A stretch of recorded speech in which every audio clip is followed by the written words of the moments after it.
Il ne faut pas avoir peur. Bonsoir à tous, vous êtes sur Géopolitique Profonde, la chaîne qui est là pour remplacer les médias subventionnés. Alors ce soir c'est vendredi, ce soir on va parler d'actu, on va parler d'immigration, on va parler du Conseil constitutionnel, mais avant ça, nous avons la lettre de Géopolitique Profonde. N'hésitez pas à vous y abonner. Vous avez Pierre-Antoine Plaquevent, Jean-Maxime Corneille, Laurent Ozon qui écrivent. Et puis avec l'abonnement, vous avez droit à un cadeau. Le livre de Frank Pemgam sur géopolitique de l'or. Et je vous invite à le lire parce que c'est un excellent bouquin. Alors, ce soir, nous avons le plaisir, l'infime honneur même, et je crois même que c'est la première fois qu'on le reçoit, en tout cas sur Géopolitique Profonde, c'est notre ami Jean Messia. Vraiment, je suis très content de te recevoir ce soir. Merci Mike, merci pour ton invitation. Ah oui, c'est évident. Il fallait qu'on vous ait. Et donc, du coup, ça se fait ce soir. Bon, comment s'est passé le petit voyage entre chez vous et ici? Très bien, parfait. Très bien. Bon, très bien, impeccable. Je suis pas très loin, donc ça va. Bon, ça va alors. Donc, moi, j'aime beaucoup Jean Messia. Parce que Jean Messia, en plus, il chante très bien. Il a beaucoup d'humour. Et faut pas dévoiler des secrets comme ça. Et j'aime beaucoup son petit timbre de voix. C'est gentil. Bon, Jean Messia, économiste, haut fonctionnaire, président de Vivre Français. Tiens, Vivre Français, c'est quoi exactement C'est un cercle de réflexion. J'ai trouvé il y a 2 ans que nous n'avions pas assez de réflexion et de matière grise dans le camp national, contrairement à la gauche, qui a évidemment pas mal de cercles de réflexion où on phosphore sur toutes les thématiques d'un programme ou d'un projet présidentiel. J'ai estimé que dans le camp national, ça manquait un peu, et donc j'ai créé un cercle de réflexion qui s'appelait à l'époque l'Institut Apollon, qui maintenant s'appelle l'Institut Vivre Français, et qui est une espèce de boîte à idées, si vous voulez, qui fournit le camp national en idées diverses et variées sur la politique intérieure, la politique extérieure, l'économie. Et donc nous avons un site internet sur lequel j'invite d'ailleurs vos téléspectateurs à aller, vivrefrançais.com. Et nous avons également des réseaux sociaux, Vivre Français, donc on a un compte Twitter qui fonctionne très bien et sur lequel nous publions régulièrement toutes les réflexions. Oui, parce qu'il y a aussi peut-être une faiblesse de ce fameux camp national, c'est qu'il n'a pas avec lui, le jour où il prendra le pouvoir, des milliers de hauts fonctionnaires. Je sais pas, il n'a peut-être pas quelqu'un à mettre au Trésor, à mettre, je sais pas moi, comme préfet de Paris ou d'ailleurs. Alors, vous savez, moi je ne crois pas trop dans la statistique comparative. Je crois beaucoup dans les phénomènes dynamiques. C'est vrai qu'à l'instant T, évidemment, tant que vous n'êtes pas vainqueur, on n'a pas de quoi. Enfin, le camp national, en tout cas, quel que soit d'ailleurs le candidat qui l'emporte, n'aura évidemment pas la quantité de personnes pour remplir l'organigramme des nominations, notamment immédiates. Mais je crois beaucoup dans la dynamique et je crois au contraire que beaucoup, enfin en tout cas d'après ce que j'ai pu en voir dans les 2 campagnes présidentielles, dès que vous avez une vraie dynamique de campagne, dès que vous avez une vraie dynamique électorale, eh bien ça sert quand même presque de pompe aspirante. C'est-à-dire que beaucoup de gens finalement se greffent au mouvement, des gens qui ont nos convictions et qui jusqu'à présent les occultaient pour des raisons bien compréhensibles, et même des gens d'ailleurs qui n'ont pas nécessairement exactement nos convictions et qui sont désireux de participer, non pas à une alternance, puisque les alternances, on en a connu plein ces 40 dernières années, mais à une alternative, ce qui n'est quand même pas exactement la même chose. Donc moi, je n'ai aucun doute que lorsque, je dis bien lorsque, et pas si, lorsque le camp national l'emportera, on saura trouver la ressource humaine nécessaire pour faire tourner le pays. Et ça fait partie du spoil system à l'américaine qui existe d'ailleurs en France, puisque vous savez que le président de la République en France nomme directement ou indirectement 275 000 personnes. C'est presque un privilège quasi monarchique. Je n'ai aucun doute sur notre capacité non seulement à conquérir le pouvoir pour ceux qui sont candidats, mais surtout à l'exercer. Alors, je vais présenter les autres invités autour de la table. Après, on viendra sur l'entretien impertinent, vous et moi, cher Jean. Alors, Pierre-Alexandre Bouclé, président de Radio Courtoisie, 95.6 de la bande FM. Comment ça va, cher Pierre? Ça va, ça va.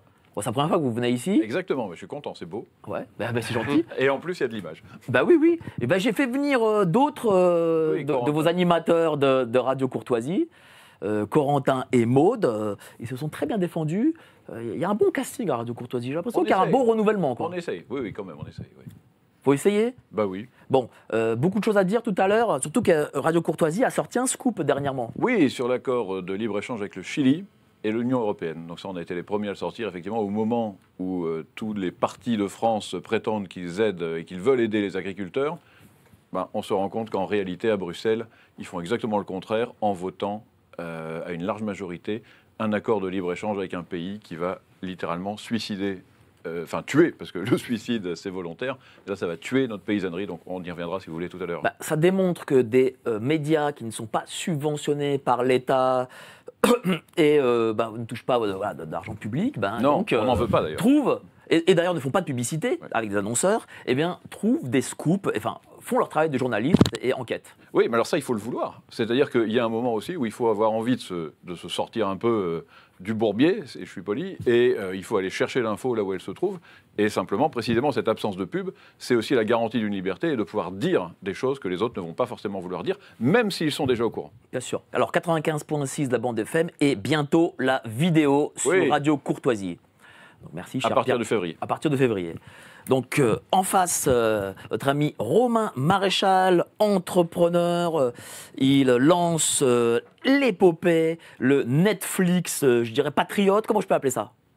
C'est toi qui parles de Netflix. Oui, moi je dis Netflix parce que moi je vois les choses en grand. Voilà, moi je vois les choses en grand. C'est Netflix. Espérons bien sûr. Voilà. C'est une plateforme de vidéo à la demande, effectivement. Mais VOD, ça veut rien dire. Netflix, les gens connaissent. Voilà, très bien. Donc c'est une plateforme sur laquelle on va retrouver différents contenus qui font la promotion de la culture française. Voilà, tout simplement. Il faut en faire un peu cette promotion quand même. Et il y a un très beau reportage sur le vin. Tiens, racontez-nous un peu ce reportage. Effectivement, donc on a l'Odyssée du vin, qui c'est les mots d'Hemingway, comment le vin est ce lien civilisationnel. Et en fait, à travers ce reportage, ce documentaire plutôt, on découvre des artisans vignerons, mais aussi des producteurs locaux, des lieux, je dirais des grandes cathédrales, des lieux qui sortent un peu de l'ordinaire. Et en fait, comment tout cet écosystème-là vit entre civilisation chrétienne, producteurs locaux, artisans vignerons, savoir-faire, tradition, transmission aussi, parce que c'est ce qu'apporte Épopée, c'est ce regard vers l'avenir, comment sur ce terreau fertile de tradition, on peut réussir à innover et à aller de l'avant en permanence. Voilà. Épopée, c'est une plateforme de divertissement, je le dis, je le précise. Il y aura des dessins animés, il y aura... Alors, on a commencé... Il y aura beaucoup de choses. Hein. Oui, parce qu'on a pris le sujet de la production du visuel à bras-le-corps, il fallait bien le faire, ça manquait. En tout cas, c'est le constat qu'on a fait chez Épopée. Donc, on a commencé avec des reportages, des documentaires, des émissions culturelles. Et là, on travaille ardemment à la production de séries, de dessins animés et de tout ce qui va pouvoir composer le panel de cette plateforme des vidéos à la demande dédiée au rayonnement de la culture française. Donc, n'hésitez pas à vous abonner à Épopée. Voilà, moi j'appelle ça le Netflix patriote. Voilà. Merci pour l'invitation d'ailleurs, Mike. C'est un grand plaisir. Et évidemment, là, tout charme, elle s'est maquillée pour voir Jean, ce qu'elle ne fait jamais d'ailleurs, hein. Soit dit en passant, Myriam Palamba, journaliste. Vous pouvez la voir sur TPMP avec Monsieur Hanouna. Tous les soirs, quasiment. Mais bon, ce soir, elle a fait une petite entorse pour nous. Merci. Hein. Avec plaisir. Ravie d'être là. Comment ça va? Super bien. Là, tu es en joie aujourd'hui? Je suis plutôt en joie. Je ne suis pas quelqu'un d'extrêmement triste habituellement quand même. Non, c'est vrai que non. Merci. Donc, tu as ta petite chronique aujourd'hui. Oui, tu vas parler de choses et d'autres sur l'Élysée, sur ce qui se passe là-bas, dans les arcanes de l'Élysée. Exactement. C'est important de savoir parce que ils n'ont pas parlé dans les médias, tiens, pour le coup, de ce que tu vas dire. Si, un petit peu quand même, mais pas beaucoup. Pourtant, c'est quand même un événement. C'était un événement et c'est surtout, peut-être que le timing n'était pas forcément bon, mais bon, voilà. Bon. En tout cas, je vais faire ma chronique qui a une saveur un peu particulière. Je l'ai écrite un peu différemment de d'habitude. D'accord. Bon, voilà. On attend ça avec grande impatience après 19h30. Merci, chère Myriam. Donc, cher Jean, ma première question. Qu'est-ce que vous avez pensé là, de la censure à 40% de la loi immigration par le Conseil constitutionnel, voilà, je précise quand même. Je crois que c'est un peu couru d'avance. Ce à quoi on vient d'assister avec cette loi est en réalité une gigantesque pantalonnade, puisque il était couru d'avance que toutes les dispositions restrictives de l'immigration ne passeraient pas sous les fourches caudines du Conseil constitutionnel.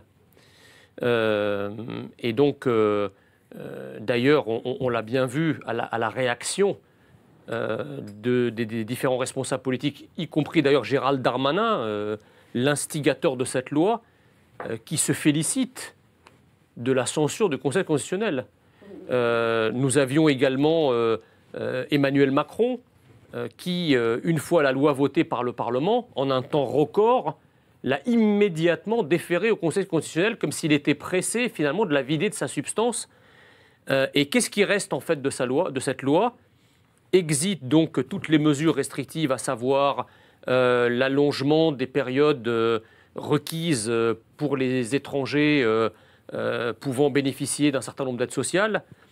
Exit toutes les limitations éventuelles au droit du sol.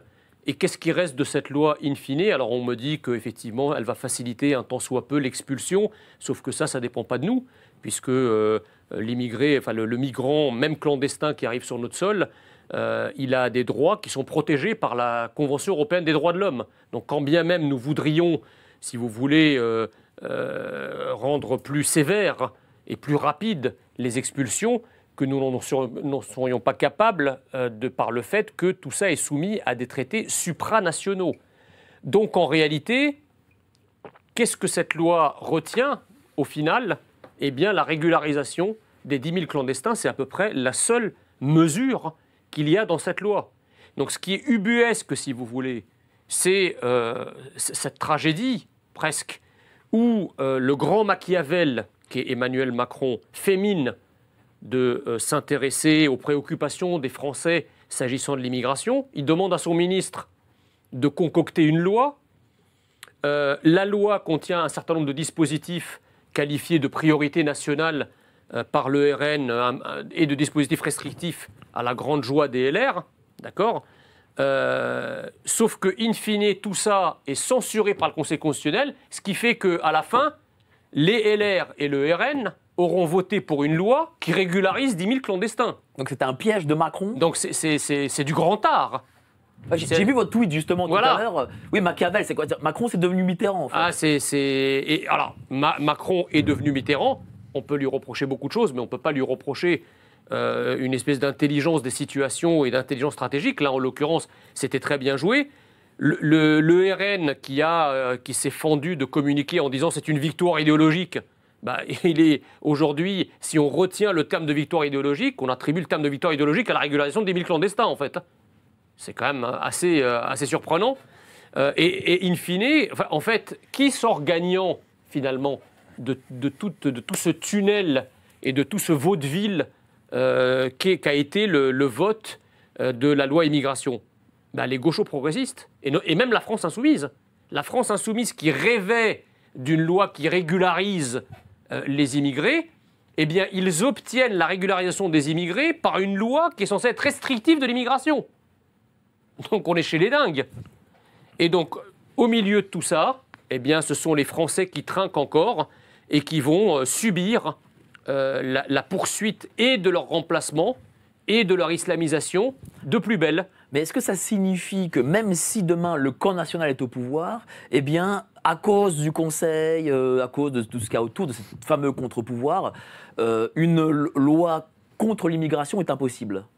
Vous savez, moi je répète déjà depuis des années que ce n'est pas le peuple qui est fait pour les institutions et pour le droit, c'est le droit et les institutions qui sont faites pour le peuple. Donc si le camp national arrive au pouvoir, la première chose à faire, c'est une remise à plat généralisée et un audit généralisé à la fois de tous les traités, de toutes les conventions, de tout l'état de droit national pour faire en sorte que tout ce qui n'est pas conforme à l'intérêt supérieur de la nation et à l'intérêt supérieur des Français soit éclusée. D'accord ? Parce que moi, comme d'ailleurs beaucoup de Français, je n'en ai rien à foutre, et je le dis comme je le pense, je n'en ai rien à foutre que la Convention européenne des droits de l'homme soit sauve, que le droit public ou le droit des étrangers soit sauf. Moi, ce qui m'importe en l'occurrence, c'est que le bien-être et l'intérêt national de la France et des Français soient sauf. Et tout ce qui vient écorner ou menacer l'intérêt national de la France et des Français, eh bien, doit s'adapter à l'intérêt national. Ça n'est pas à l'intérêt national à s'adapter à ce qu'on appelle l'état de droit. Si l'état de droit devient une menace à la fois pour l'État et pour le droit, eh bien, il faut changer le droit. Parce que le peuple, lui, ne va pas changer. Et la France ne va pas changer non plus. Donc, pour l'instant, si vous voulez, je vois que nos élites ont à cœur de respecter le droit, les traités, les conventions, la jurisprudence de tel et tel conseil ou de telle ou telle juridiction. Mais en fait, tout ça n'a de sens que si toute cette superstructure, pour reprendre des termes marxiens, juridiques et institutionnels, soit la garante et la protectrice de la sauvegarde de la France et des Français. Si ça n'est pas le cas, c'est l'intérêt de la France et des Français qui doit primer. Ou alors, nous sommes devenus, si vous voulez, nous ne sommes plus une nation, en quelque sorte. Vous savez bien que l'intérêt de la France et des Français, c'est pas vraiment ce qui prime au sein de l'exécutif et encore moins chez LFI et les autres. Hein. Mais c'est bien vrai, mais vous m'avez posé la question de savoir si le camp national, vous m'avez mis dans l'hypothèse où le camp national gagnait. Oui, mais comment on gagne ? Comment ce camp national gagne ? Parce que c'est vrai qu'un jour, on m'avait dit, oui, on est majoritaire au niveau des idées, au niveau des voix. Bon, moi, ça, j'en suis moins sûr, parce que lorsque je vois les élections nationales, c'est souvent les progressistes font à peu près 55% et on va dire, le camp de droite fait 45%. Donc, comment on gagne aujourd'hui ? Quel est le taux de participation ? Oui, mais le taux de participation, il est pour tout le monde. Il est pour le progressiste. Je ne sais pas qui se mobilise le plus socialement. Je ne sais pas qui se mobilise le plus lors des élections. Je pense que Romain a raison parce que justement, en fait, le problème, si vous voulez, c'est qu'à la fin de la journée, la démocratie, ce sont les élections et les élections, c'est la loi du nombre. Or, nous avons évidemment des classes extrêmement nombreuses qui sont celles des 30 glorieuses, ce qu'on appelle les boomers. Qui ont aujourd'hui plus de 60 ans, qui sont à la fois très nombreuses et très mobilisées, qui s'intéressent énormément à la politique.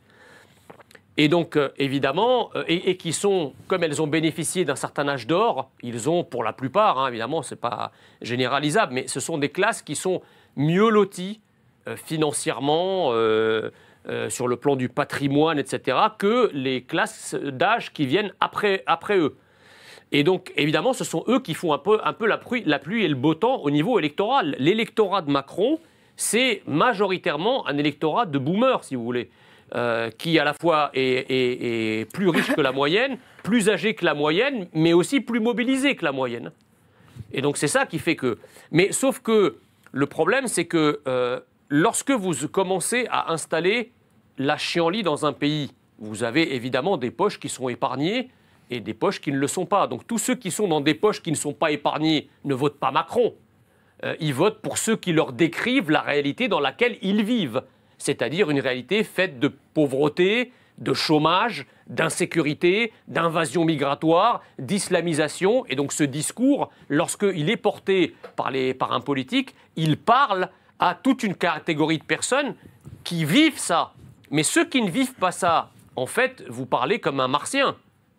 Parce que eux, dans les quartiers où ils vivent et dans les situations dans lesquelles ils sont, eh bien, ils ne voient pas ça. Sauf que le problème, c'est qu'on n'est pas, encore une fois, dans un mouvement statique. Ces choses-là s'étendent. C'est-à-dire que vous avez maintenant cette chienlit qui arrive dans des quartiers et dans des villes et dans des régions qui en étaient autrefois épargnées, si vous voulez. Donc, par exemple, lorsque vous avez des Anne-Sophie Lapix qui se font cambrioler par des gens issus de certaines immigrations, lorsque vous avez la fille des bourgeois du coin qui se fait agresser sexuellement ou violer par des migrants sous OQTF, eh bien là, ce réel qu'on cherchait comment dirais-je, à cacher, à masquer, à ne pas voir, en pratiquant une sorte de cécité idéologique militante, eh bien, ils vous explosent à la figure. Mais vous pensez que ces gens-là basculent?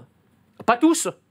Même loin de... Pas tous. Quand vous pensez, par exemple, vous avez des bourgeoises et des bobos, etc., qui se font agresser sexuellement dans la rue, qui vous disent, bah non, moi je veux pas en parler parce qu'il faut pas stigmatiser.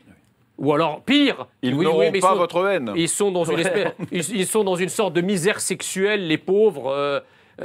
Mais bon, on est dans une société qui, non seulement on marche sur la tête, mais je crois qu'on n'a plus de tête en fait. Mais comment du coup on mobilise cet électorat qui s'abstient et qui devrait voter pour ce camp national? Moi, je pense que les gens qui s'abstiennent sont des gens qui désespèrent. C'est-à-dire qui ne pensent pas que le quotidien pénible, difficile, fait de désespérance, de misère, ne changera pas par les urnes. Or, il faut leur expliquer qu'ils ont la possibilité de reprendre le contrôle, de reprendre leur destin en main, leur destin national en main, en se déplaçant et en faisant basculer le système actuel par les urnes. Parce que si le système actuel ne bascule pas par les urnes et si nous continuons sur le train lancé à toute vitesse dans lequel la France est lancée, je crains que les choses ne changent autrement que par les urnes. Et moi, c'est pas ce que je souhaite. C'est quoi? Comment? Pour vous, quel peut être le futur apocalyptique? Vous en avez eu un avant-goût en juin dernier, avec ces dizaines de milliers de personnes et ces dizaines de territoires de non-France qui ont mis la France à feu et à sang pendant des semaines. Voilà, ça donne un avant-goût de ce qui pourrait arriver en France dans les prochaines années. Donc moi, en fait, pourquoi un cercle de réflexion? Pourquoi une activité médiatique? C'est parce que je veux, alors pas au niveau de la politique opérationnelle, parce que je ne fais plus de politique opérationnelle maintenant depuis 2 ans, mais je veux être parmi ceux qui essayent de réveiller les Français. Vous savez, depuis une quarantaine d'années, la France, le corps national français est allongé sur un lit euthanasique où il est branché par une sédation identitaire profonde et continue qui vise ni plus ni moins qu'à le conduire progressivement vers sa mort. Mais vous avez des gens, des médecins qui ne sont pas tous dans cette perspective-là et qui veulent arracher le tuyau de la mondialisation, qui est un tuyau euthanasique, le tuyau de l'immigrationnisme, qui est un tuyau euthanasique, le tuyau de l'européisme, qui est un tuyau euthanasique, en essayant de réveiller ce corps national endolori qui n'entend plus rien, qui ne voit plus rien et qui est complètement léthargique, si vous voulez. Et le rôle des lanceurs d'alerte, dont je fais un peu partie, et des analystes et des commentateurs à la télévision, c'est de dire aux Français, attention, réveillez-vous, voilà ce qui vous guette. Mais justement, vous ne voulez pas, quand vous voyez la classe politique actuelle, revenir dans ce jeu politique vous avez dit à Bistro Liberté que vous avez pensé aller au présidentiel de 2022. Est-ce que, par exemple, 2027, c'est une date que vous avez cochée sur votre calendrier?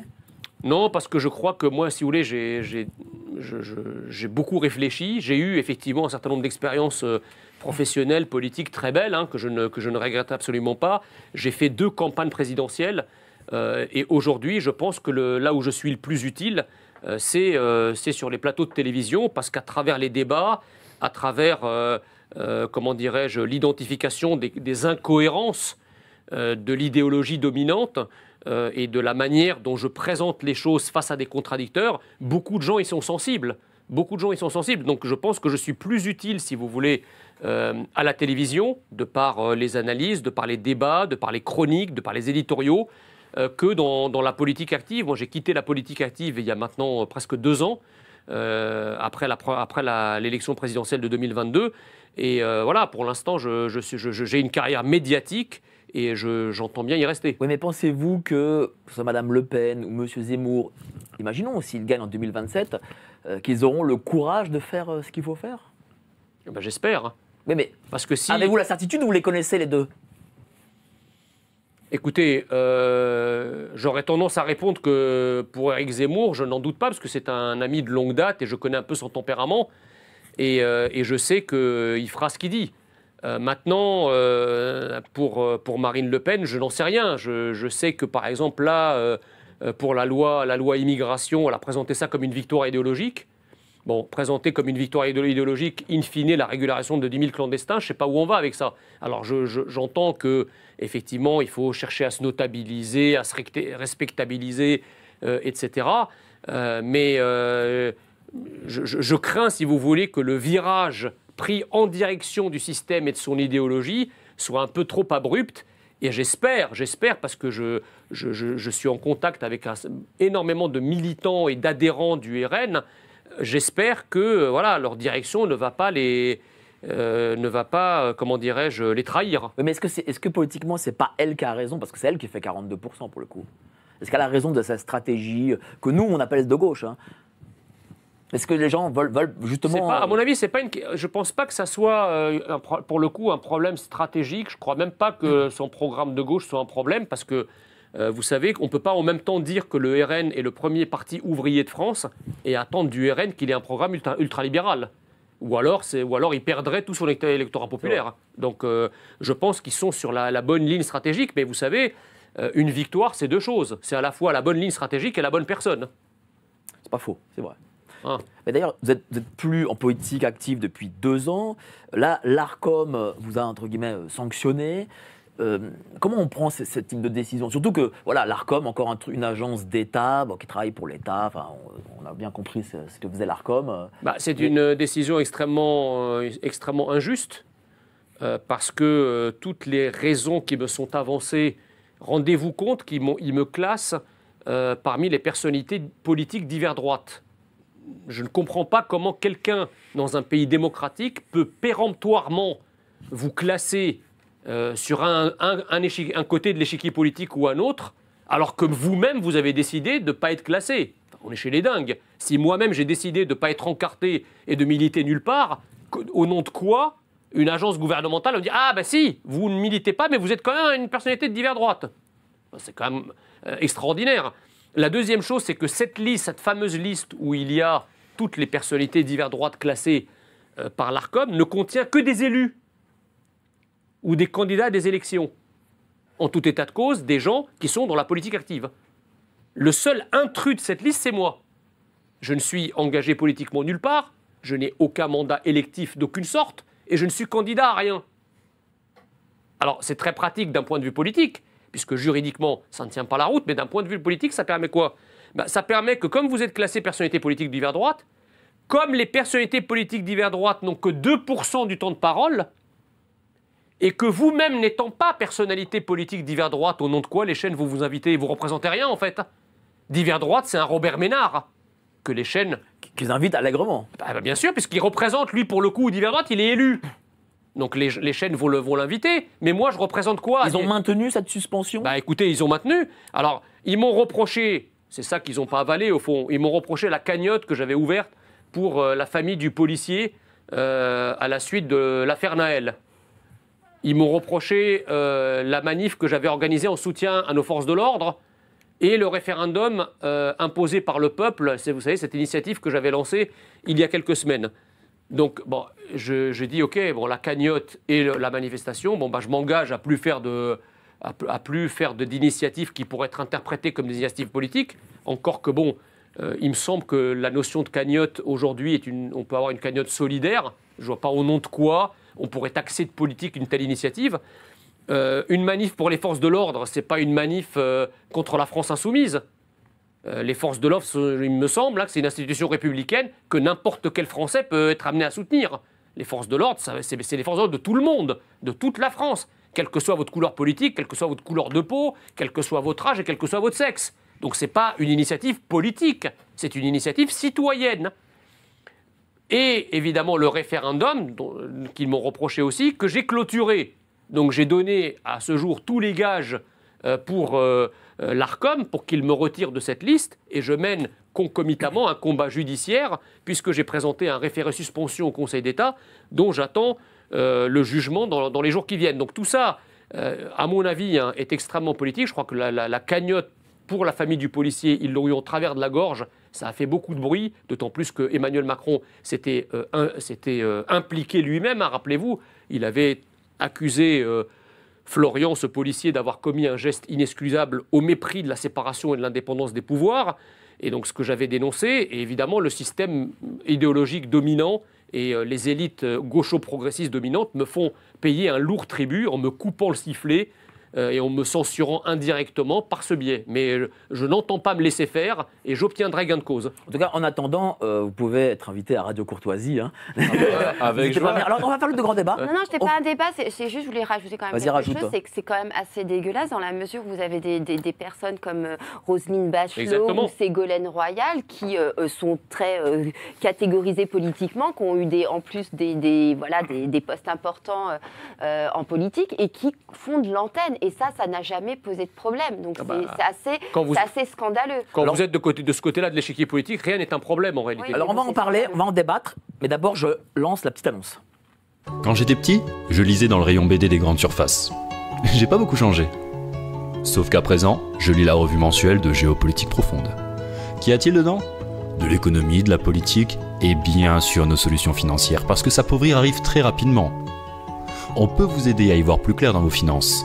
Par contre, pour le reste, il va falloir grandir.